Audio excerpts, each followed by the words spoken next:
Assalamualaikum warahmatullahi wabarakatuh. Selamat datang kembali di podcast Kesehatan Mental bersama Unit Pelaksana Teknis Pembinaan Keagamaan dan Pengembangan Kepribadian Universitas Brawijaya. Di podcast ini kita akan membahas berbagai isu yang dekat dengan kehidupan kita sehari-hari, terutama yang berkaitan dengan kesehatan mental dan perilaku manusia. Nah, Sobat Keren, di antara kita mungkin pernah ya merasa ikut sedih atau bahagia ketika influencer favorit atau artis favorit kita itu berhasil meraih impiannya atau mengalami suatu kejadian atau kabar duka seperti itu. Bahkan seolah-olah kehilangan seseorang yang sangat-sangat dekat begitu ya. Nah, kita mungkin merasa mengenal kehidupan seseorang seperti konten kreator atau influencer atau artis terkenal karena mengikuti unggahan mereka setiap harinya. Nah, fenomena ini semakin sering terjadi di era media sosial sekarang ini ya. Kita dapat mengikuti keseharian seseorang hanya melalui layar ponsel, mengetahui kebiasaan, pemikiran, bahkan momen-momen pribadinya. Tanpa disadari kita bisa merasa dekat sekali dengan mereka meskipun mereka tidak kenal kita sama sekali. Nah, hubungan sepihak seperti ini kita kenal sebagai parasocial relationship. Nah, lalu apakah hubungan semacam ini adalah suatu yang wajar gitu ya? Kemudian mengapa otak kita bisa merasa akrab dengan seseorang yang bahkan belum pernah kita temui? Kemudian kapan hubungan parasosial ini dapat memberikan manfaat dan kapan justru mulai memengaruhi kesehatan mental kita, memengaruhi hubungan sosial kita, bahkan cara kita memandang diri sendiri. Nah, untuk membahas fenomena tersebut, hari ini telah bersama kita Dr. Dian Rahmiati, SOS MSI. Selamat datang Bu Dian di ruang podcast kami yang sederhana ini. Terima kasih sudah mau menerima saya. Oke. Nah, beliau adalah dosen ilmu komunikasi FISIP Universitas Brawijaya yang akan membantu kita memahami bagaimana media membentuk kedekatan emosional antara audiens dan figur publik serta apa dampaknya bagi kehidupan kita. Nah, mungkin yang pertama nih Bu Dian ya, kita perlu mengenal dulu sebenarnya parasocial relationship ini apa sih dalam perspektif ilmu komunikasi gitu.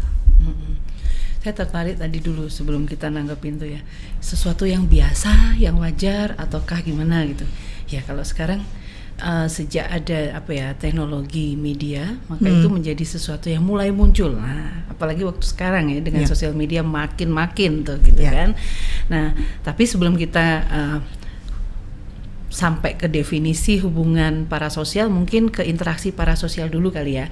Interaksi parasosial itu sebetulnya kan interaksi yang bisa mengawali adanya hubungan parasosial gitu. Jadi interaksi parasosial tuh kayak misalnya kayak kita ada di kamera, nah seperti ini. Kalau saya menatap kamera seperti ini, nah seakan-akan pada waktu audiens itu kemudian melihat di ponselnya itu seakan-akan saya berbicara langsung dengan mereka gitu. Jadi rasa personal touch-nya tuh kena gitu. Nah, ini kan interaksi para sosial gitu. Nah, dari situ kemudian kalau berulang, kalau kemudian muncul lagi terkenal lagi, terpapar lagi gitu, frekuensinya makin sering, nanti akan muncullah hubungan parasosial gitu. Hubungan parasosial itu sebetulnya kan rasa ya. Kalau kita bicara rasa gitu, rasa ikatan emosional gitu kan, yang seakan-akan saya ini kenal banget gitu sama sosok atau figur yang ada di media itu gitu. Misalnya saya ini audiens gitu ngelihat podcastnya Bu Rosa gitu ya, terus kemudian saya tuh rasanya kok koncoplek gitulah sama Bu Rosa gitu. Karena apa? Karena ya itu tadi kan ada simbol-simbol, ada interaksi yang parasosial, yang kode-kode yang dilekatkan dan itu berulang. Saya jadi tahu sejarahnya Bu Rosa. Saya jadi pengalaman personalnya Bu Rosa. Bu Rosa sedih, saya ikut sedih gitu ya. Bu Rosa kehilangan, saya ikut kehilangan. Bahkan mungkin rasanya akan lebih dibandingkan yang mengalami sendiri kadang-kadang gitu. Itu sih mungkin gambaran umum aja sih parasosial tuh seperti itu, relationship, parasocial relationship. Ya, dan sekarang menjadi lebih semakin relevan gitu kan, karena sekarang eranya sudah beda dengan kita zaman kuliah dulu kan, media sosial. Tahun berapa ya Bu? Aduh iya, betul ya. Iya kan, karena aduh ketahuan umurnya gitu ya. Nggak apa-apa. Ya. Artinya waktu kita sekolah kuliah dulu kan masih belum internet saja belum ada gitu kan. Waktu kita sekolah baru akhir-akhir saya masih ingat ketika saya masih SMA tuh baru masuk internet tuh baru gitu kan, masih baru, masih Windows 95, oh my god gitu kan. Nah kemudian DOS ya. Iya. Terus ini belum ada media sosial kan waktu itu. Ya kita masih ya Allah kita chatting aja pakai MIRC gitu. Iya kan? Betul. Iya. Nah cuman semakin kesini kemudian muncul kayak seperti Milis, kemudian ya kan Yahoo Groups, kemudian ada Friendster, lalu kemudian Facebook, dan sampai sekarang udah macam-macam gitu kan. Berarti kan ini semakin relevan gitu ya, bahwa interaksi para sosial dan interaksi dan kemudian hubungan parasosial menjadi sebuah hubungan yang parasosial. Nah kemudian berarti kan ada itu ya, saya menangkap bahwa ada bahwa hal itu dilakukan terus menerus gitu, interaksi yang terus menerus gitu kan, sehingga memunculkan suatu hubungan yang sifatnya parasosial seperti itu. Nah berarti kan ada bedanya ya antara cuman sekedar kagum dengan sekedar ngefans gitu, ngefans biasa gitu, sama bagaimana kemudian itu menjadi sebuah hubungan parasosial itu. Kira-kira ada bedanya yang bisa dilihat dengan jelas nggak? Iya, kalau kagum itu kan misal ya saya kagum terhadap seseorang gitu ya, itu kan karena prestasinya, karena karyanya, karena sesuatu yang dia miliki, gitu kan. Nah ini membuat kita merasa kagum sama seseorang. Tapi kalau hubungan parasosial ini sebetulnya ini melibatkan perasaan. Jadi bisa saja awalnya itu karena kagum, ya. Jadi awalnya bisa karena kagum, karena kemudian, ayu nerek wong iki gitu ya, misalnya, atau cantiknya, atau kemudian keren banget ya, capaian beliau gitu, atau mungkin actingnya gitu ya, misalnya ibu-ibu yang suka ngelihat drama-drama romantis gitu, ya kan, Dracin misalnya gitu kan, itu kan drakor, Dracin kan gitu-gitu ya. Itu kan jauh amat ya, kita nggak pernah ketemu kan ya, tetapi bagaimana kemudian kita karena mengikuti gitu ya, karena mengikuti terus, terpapar terus, apalagi kalau sosial media ada algoritma, kalau kita kemudian nonton gitu ya, terus kemudian akan ditawari lagi begitu, sehingga itu yang kemudian membuat kita makin sering secara frekuensi, seakan-akan kemudian mengenali itu tadi, terus kemudian muncul ada perasaan terhubung. Nah itu bedanya. Jadi kalau mengagumi itu berangkatnya itu adalah dari melihat memang ada sesuatu yang bisa kita lihat, bisa kita tiru, bisa kita teladani atau seperti itu kan ya. Gitu. Nah kalau parasosial enggak, cuman berangkatnya ya memang betul bisa dari mengagumi, tapi kemudian mulai menjadi hubungan parasosial pada saat apa? Pada saat kemudian ini ada melibatkan perasaan gitu, melibatkan emosi gitu, menjadikan seakan-akan ini hubungan yang nyata gitu, padahal mah enggak gitu. Witing Trisno jalaran saka kulino. Witing Trisno jalaran saka delok HP gitu kan, jadi jalaran saka algoritma. Oke. Nah ini kan sebetulnya kan ini kan hubungan satu arah ya sebetulnya. Betul. Ya. Cuman rasanya timbal balik. Iya, tapi rasanya jadi timbal balik itulah. Kenapa kemudian sampai muncul ya itu seperti seolah-olah jadi ini kan sebenarnya cuman kita kayak dulu kan TV ya, televisi gitu kan, kita ngelihat lalu kita terpesona sama bintang-bintang film seperti itu, atau sinema, bioskop gitu kan, dan kita terpesona, itu kan cuma satu arah, kita cuma melihatnya di layar gitu kan, sebenarnya sama aja kan sebetulnya, bahwa sekarang kita juga melihatnya di layar HP gitu kan. Nah kira-kira kenapa sih kemudian hubungannya sebenarnya cuma satu arah ini bisa terasa seperti hubungan dua arah? Kira-kira kenapa nih? Ya, ada kode-kode personal yang kemudian diberikan gitu ya, atau ditransferkan gitu melalui ini ya. Jadi seperti misalnya itu tadi sapaan misalnya. sapaan ya. Kalau biasanya konten kreator kan punya sapaan dari pada viewernya, biasanya apa, bro atau apa apa yang sangat lur misalnya. Kalau orang Surabaya kan piye lur, piye kabare lur, nah misalnya kayak gitu. Itu kan sesuatu yang mungkin sifatnya ya itu ya personal gitu ya, yang membuat kita tuh merasa dekat awal bisa karena itu gitu. Jadi seakan-akan kemudian timbal balik gitu.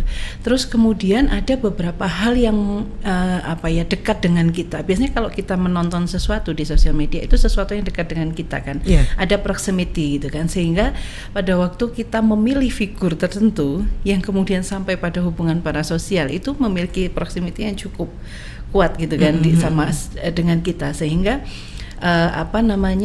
relate kadang-kadang ya, misalnya statusnya apa gitu, relate banget, gue banget, kena banget. Nah itu makin gitu ya, kemudian menciptakan seakan-akan kemudian dua arah gitu, padahal sebetulnya ini satu arah, ini asimetris bahkan gitu.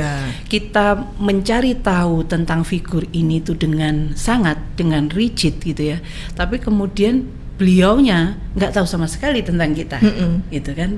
Bahkan jangankan nama gitu, jangankan ini, blast informasi apapun beliau tidak dapat gitu. Tapi bisa-bisanya kita merasa gitu kita dekat dengan mereka gitu. Nah inilah hubungan parasosial yang mengikuti keberadaan teknologi komunikasi itu, perkembangan itu gitu. Oke, gitu ya. Terus ini kan kalau saya melihat ya konteksnya sekarang itu kan, karena saya dulu juga pernah mengalami ya masa-masa kegelapan ngefans boyband gitu kan ya. Ini pengakuan ya? Iya, pengakuan. Nah, tapi begini, kenapa kemudian ya, tapi nggak sampai yang kemudian mengejar gitu atau stalking atau gimana gitu kan, selain karena nggak mungkin juga karena sudah saya biasanya suka ngefans itu kan karena lebih ke musiknya atau ke ininya gitu kan. Tapi ada juga yang sampai, kalau saya melihat kondisi sekarang ya, ngefans itu sudah sampai pada taraf yang benar-benar gila lah pokoknya. Jadi benar sampai nangis sampai inilah artisnya kenapa dikit langsung wah itu white knight keluar semua itu seperti itu. Tetapi juga ada yang kemudian ya mungkin seperti saya yang ngefans dengan tenang, santai seperti itu. Nah, kemudian apa yang kenapa kemudian ada orang yang dengan mudahnya berinteraksi secara parasosial dan kemudian menjalin hubungan parasosial ini, dan kenapa kemudian ada yang tidak begitu mudah, ya santai-santai aja, bolos-bolos aja seperti itu. Itu kira-kira kenapa? Bukan faktor tunggal ya, jadi artinya kemudian bukan hanya satu variabel saja yang bisa menyebabkan seseorang itu gampang terkena atau terlibat dalam hubungan parasosial gitu kan.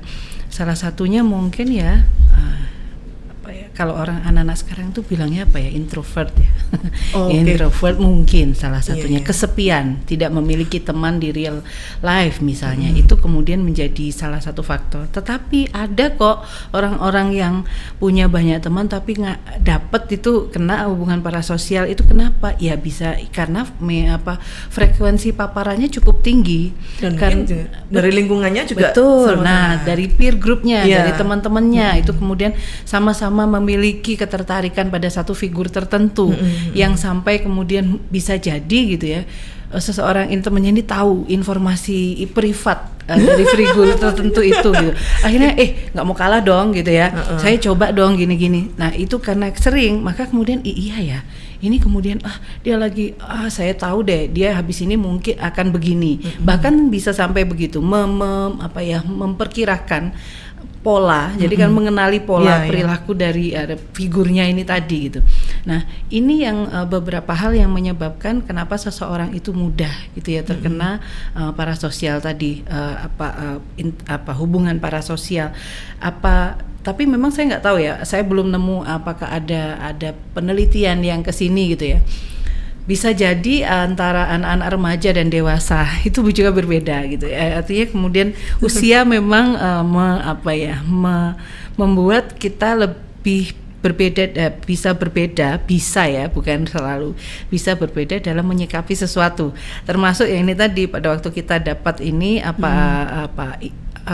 paparan gitu ya, frekuensi. Nah ini bisa jadi kita akan ya tadi kayak baru bilang gitu kan, tenang-tenang aja, slow gitu kan ya, saya senang tapi slow misalnya gitu. Nah itu bisa kalau anak-anak muda lagi seneng-senengnya dia mencari identitas dan sebagainya gitu. Dan mungkin juga karena ini ya, makin kesini mungkin bisa menggantikan atau jadi peran pendamping kan ya, kayak jadi merasa ada yang dekat, figur yang dekat dengan kita gitu. Nah itu figur yang bisa memahami, betul, karena lagu-lagunya menceritakan kehidupan, relate dengan kehidupan. Nah betul. Quote-quote-nya misalnya anak perempuan pertama, nah kan ada sindrom anak perempuan pertama kan sekarang ya kalau di TikTok kan, nah itu misalnya wah saya banget ini, nah kayak gitu, itu sesuatu yang mungkin membuat kita mudah terkena. Ada satu pihak yang gak gampang kena, yang satunya kemudian mudah sekali terlibat dalam hubungan parasosial, seperti itu. Tapi emang kesimpulannya sih sebenarnya banyak faktor ya, tidak bisa berdiri sendiri. Enggak cuma karena usia, karena kadang-kadang biarpun usianya udah dewasa tapi masih gitu juga itu. Apalagi kemudian merasa punya teman tadi, ya kan, merasa punya teman, merasa ada yang memahami dia dikala dia sudah sendiri. Nah itu. Ya. Terus ini Bu Dian, kan kalau dilihat kan sepertinya apalagi kalau dari perspektif mungkin orang tua ya, tidak semua orang tua bisa menerima misalkan anak-anaknya ngefans kayak gitu, menggilai seperti itu kan, karena dianggap kau kan faedah gitu. Sebenarnya nggak ada manfaatnya sih kamu seneng orang seperti itu gitu. Apalagi sampai benar-benar menggilai gitu. Tapi dari perspektif si anak mungkin ada ya sudah, dia mungkin saya merasa seperti punya teman, seperti ada yang bisa mengerti saya. Nah kira-kira apa sih, kan berarti kan ada sisi positif negatif ya, walaupun dari perspektif yang berbeda. Tapi secara umum apakah kemudian ada manfaatnya kah, atau ada sisi positifnya dari hubungan parasosial ini? Tentu ada ya. Pada waktu rasa mendapatkan teman, dapat dukungan emosional, mendapatkan dukungan emosional, kemudian bisa jadi motivasi. Nah itu kan memberikan dampak positifnya di sana gitu. Pada waktu kemudian seseorang ini merasa ditemani gitu kan, seseorang ini merasa menemukan ternyata ya ada kok, misal karena quote-nya si figur ini tadi, kemudian dia merasa termotivasi untuk nggak segitunya ditinggal ditinggal pacar mas santai misalnya kayak gitu ya kan, gagal SMBT masih ada tahun depan misalnya kayak gitu. Itu sesuatu yang mungkin sesuatu yang positif ya, yang bisa didapatkan dari hubungan parasosial gitu, karena didapatkan dari figur sosok ini tadi, entah artis ataukah influencer ya, atau apapun lah itu gitu, betul. Dan juga bisa jadi kemudian merasa mendapatkan komunitas ya. Tapi saya tertarik dengan begini, kalau tadi sempat disinggung ya sama Mbak Rosa kan, ibu-ibu misalnya orang tuanya nggak mikir buat apa sih gitu kan, ngapain sih gitu, kok kamu ngapain mau badir tenan toh kan gitu misalnya. Tapi kadang-kadang pada saat di keluarga itu kemudian kita tidak bisa menemukan atau tidak bisa merasa dipahami, kita akan mencari kan, entah itu teman ataupun entah di real life ataupun kemudian di sosial media yang kemudian membuat kita, karena itu kebutuhan. Kebutuhan dasar dari psikologis manusia kan merasa punya merasa divalidasi ya, merasa dia ada itu kemudian dihargai gitu, keberadaannya dia gitu, dipahami apa yang menjadi maunya, pinginnya gitu kan. Nah pada saat itu kemudian dari lingkungan terdekat misalnya itu kemudian tidak lagi dia mendapatkan kenyamanan itu misalnya, maka kenyamanan itu bisa didapatkan dari hubungannya yang semacam ini. Dia sendiri, padahal ini sebetulnya hubungan itu biasanya kan dua arah ya. Hubungan ini yang menariknya yang berbeda di situ gitu. Hubungan tuh harusnya dua arah. Tercipta kalau di dalam komunikasi antarpersonal itu kemudian tercipta antara timbal balik gitu kan, saling gitu kan. Yang satu membuka diri, satunya juga membuka diri, itu baru bisa disebut hubungan gitu. Tetapi ini enggak.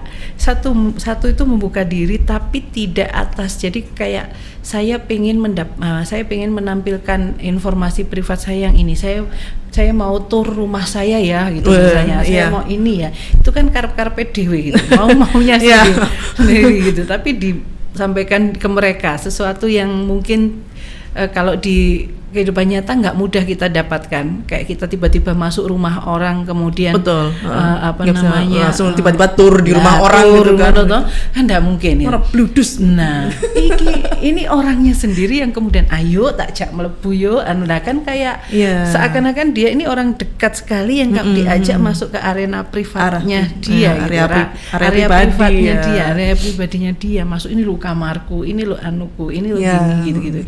Ini foto-foto keluargaku, ini waktu aku masih kecil kan gitu ya, cerita-cerita seperti itu. Nah ini sesuatu yang positif ya, yang didapatkan dari ini hubungan dan parasosial itu. Juga ini ya tergantung dari figurnya sebetulnya ya. Itu bisa menentukan kan sebetulnya bahwa dia bisa memberikan efek yang memberikan dampak yang positif atau tidak untuk audiensnya seperti itu kan, untuk pengikutnya untuk followersnya dia. Mungkin dia orangnya sering memberikan quote-quote positif yang membangun, maka itu kan menjadi sesuatu yang positif juga gitu kan, seperti itu. Ya. Tapi kalau negatifnya nah ini sebenarnya untuk supaya aware ya, aware bahwa ini kapan sih kemudian itu bisa menjadi sesuatu yang bermanfaat, kapan menjadi sesuatu yang tidak bermanfaat dan mungkin membahayakan gitu.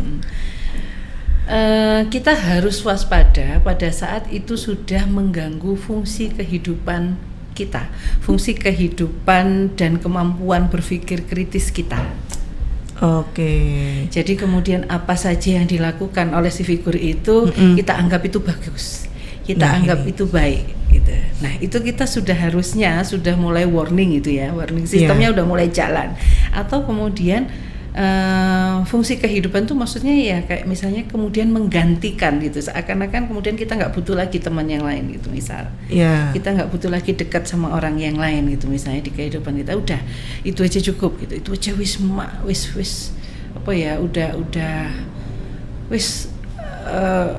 kebutuhan kita untuk kebutuhan kita, perasaan kita tuh sudah cukup dipenuhi oleh sosok ini gitu. Nah itu mulai nggak sehat itu, karena itu kemudian akan tanda-tandanya misalnya ya, ada nih satu kondisi di mana terus konten kreator biasanya beliau itu selalu gitu ya, setiap hari itu ada aja, ada suatu saat berhenti entah karena satu dan lain hal. Wah itu bingung. Wah ini sakit, rame gitu kan. Kemudian berlebihan untuk kemudian menanggapi atau menyikapi misalnya kemudian seseorang ini dihina-dina gitu kan, biasa ya katanya netizen Indonesia itu adalah netizen terkejam, pakai DJ gitu ya, terkejam di dunia gitu misalnya.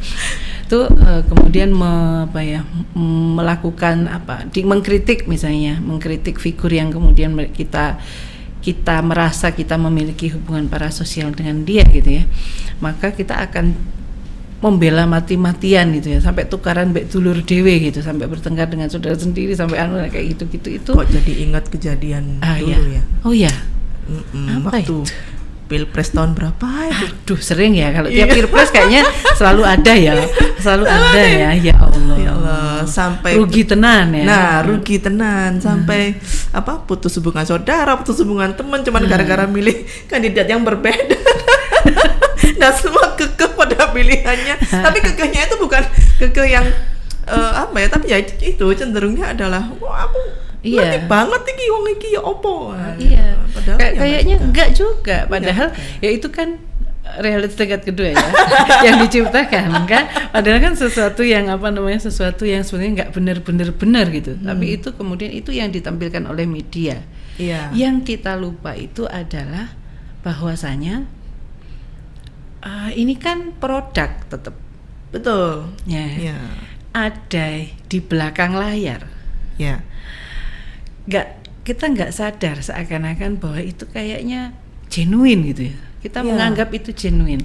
Kita menganggap itu ya gak ono edit, tidak ada. Seolah-olah itu adalah sesuatu yang apa adanya, sesuatu yang memang seperti itulah, atau mungkin sesuatu yang tulus seperti itu. Padahal kan logika digital. Artinya kemudian itu produk digital. Iya.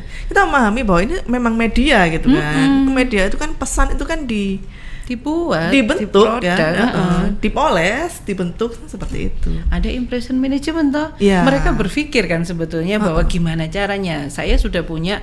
Saya pengen punya karakter yang dikenal seperti ini. Saya harus mempertahankan karakter itu kan. Betul. Nah, maka mereka kan akan memoles bagaimana caranya supaya itu bisa sesuai dengan apa yang mereka ingin orang lain lihat.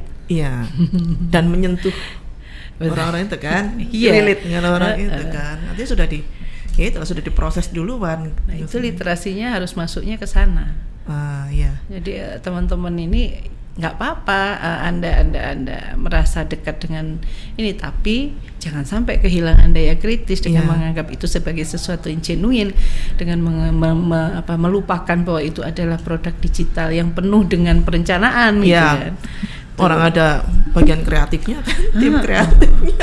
Ada beliau ini kan.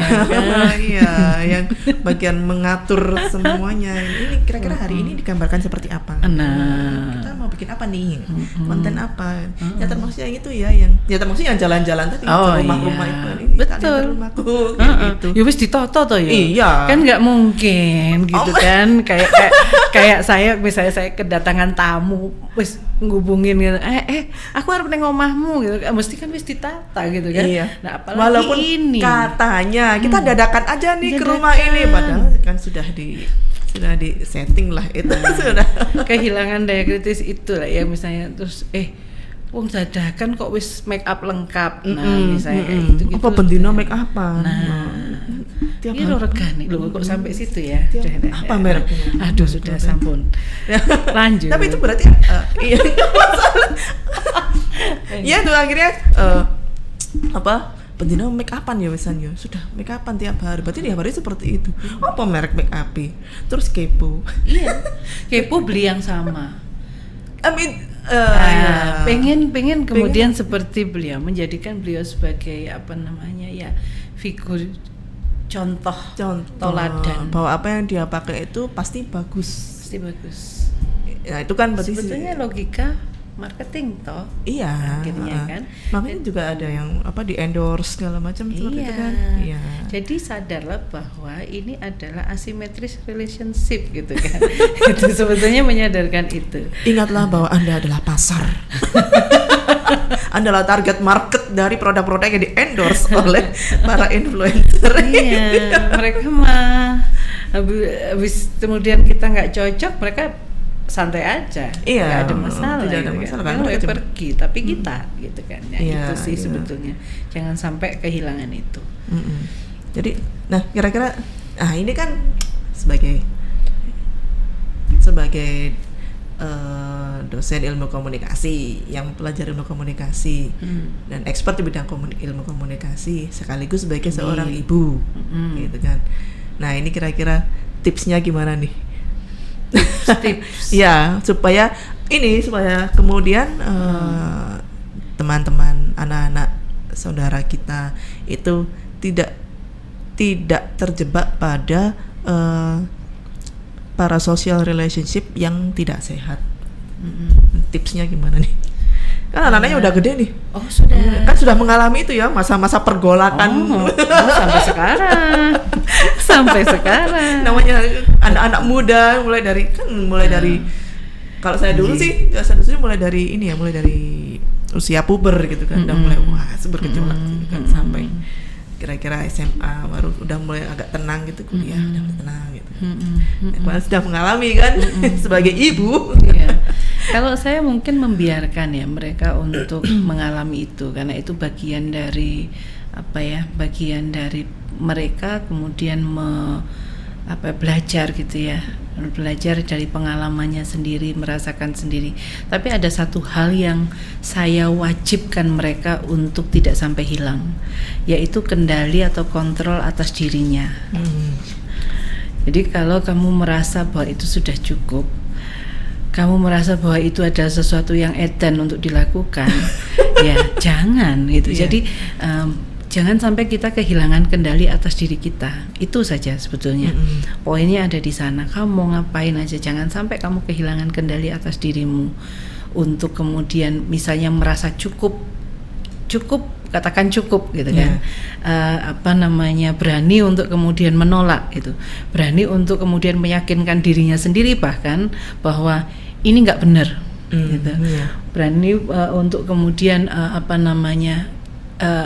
membiarkan orang lain berjalan sesuai maunya, sedangkan kita tetap di tempat juga tidak ada masalah gitu. Jadi jangan kehilangan kendali dan kontrol atas diri kita. Dalam hubungan parasosial juga begitu. Jangan kehilangan kendali dan kontrol atas diri kita. Kita harus tetap memposisikan mereka, tokoh ini adalah sebagai orang lain. Iya, betul. Sebagai orang lain, sebagai bukan kita tidak harus sama dengan beliau gitu kan, sehingga kita tidak serta-merta kemudian menelan mentah-mentah, yaitu tadi sampai kehilangan daya kritis ini tadi gitu. Itu sih kalau dari saya tips dan trik. Jadi tetap melu gendeng kan gitu. Iya, tetap memahami bahwa mereka bukan real person gitu kan. Iya. Mereka real person di layar. Oh, oke. Dari apa yang kita lihat di ponsel itu bukan sebenarnya gitu. Iya. Realitas yang disampaikan atau diberikan itu bisa jadi ya itu bukan realitas sebenarnya. Walaupun oleh orang yang benar. Benar-benar orang ya. Iya. Bukan AI. Nyata, orangnya nyata, tetapi kehidupan atau realitas yang ditampilkan oleh beliau itu bukan realitas beliau yang sebenarnya. Itu.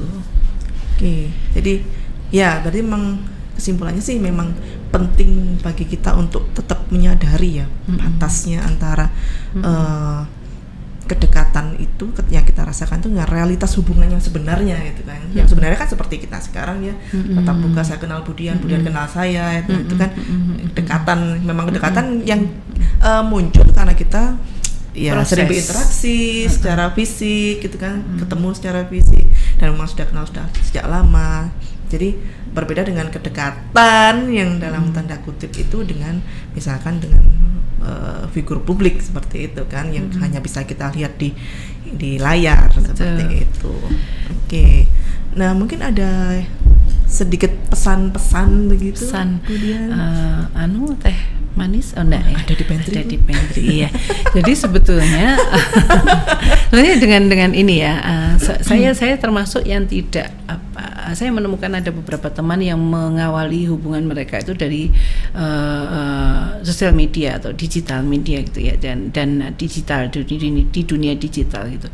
Dan itu boleh baik-baik saja, tidak ada masalah pun kita waktu bertemu secara langsung gini juga it's okay, nggak ada yang tidak ada yang dipermasalahkan dari itu. Hanya saja yang kita harus paham adalah karena berbeda antara yang pada waktu kita bertemu dengan pada waktu kita di media sosial itu gitu. Mereka bisa menjadi siapa saja. Nah, itu ya yang harus dipahami itu, sehingga pada waktu kita menjalin hubungan dengan seseorang ya, termasuk hubungan parasosial, bukan menjalin ya kalau itu kemudian artinya kemudian dia berjalan only one way gitu ya, jangan hanya satu arah dan itu asimetris gitu, tidak timbal balik. Maka yang perlu diingat adalah pada waktu termediasi pahamkan bahwa realitas yang ditampilkan itu bisa jadi bukan realitas yang memang sebenar-benarnya, identitas yang sebenar-benarnya mereka gitu. Itu saja yang mungkin maka kewaspadaan yang berangkat dari critical thinking itu adalah sesuatu yang mendasari sebuah hubungan itu tetap sehat. Oke. Baik. Baik, sayang sekali ya karena waktunya terbatas nih ya. Semoga kita bisa berjumpa lagi ya Bu Dian. Amin. Dengan topik yang mungkin berbeda karena kebetulan Bu Dian ini disertasinya agak menarik sebetulnya. Ini saya apa itu? Katanya dengan humor ya, dengan humor. Kaitannya dengan humor. Ya mungkin nanti kita bisa ngomong soal humor dan kesehatan mental nih. Amin. Insyaallah. Baik, Sobat Keren, semoga perbincangan hari ini bisa membantu kita menjadi pengguna media yang lebih bijak, lebih kritis, dan mampu menjaga kesehatan mental di tengah derasnya arus informasi dan kedekatan digital. Sekali lagi saya ucapkan terima kasih kepada Dr. Dian Rahmiati SHMSI atas wawasan yang telah dibagikan. Sampai jumpa di podcast berikutnya dengan topik-topik menarik lainnya di seputar kesehatan mental. Wassalamualaikum warahmatullahi wabarakatuh. Waalaikumsalam warahmatullahi wabarakatuh. Terima kasih Bu Rosa. Sama-sama.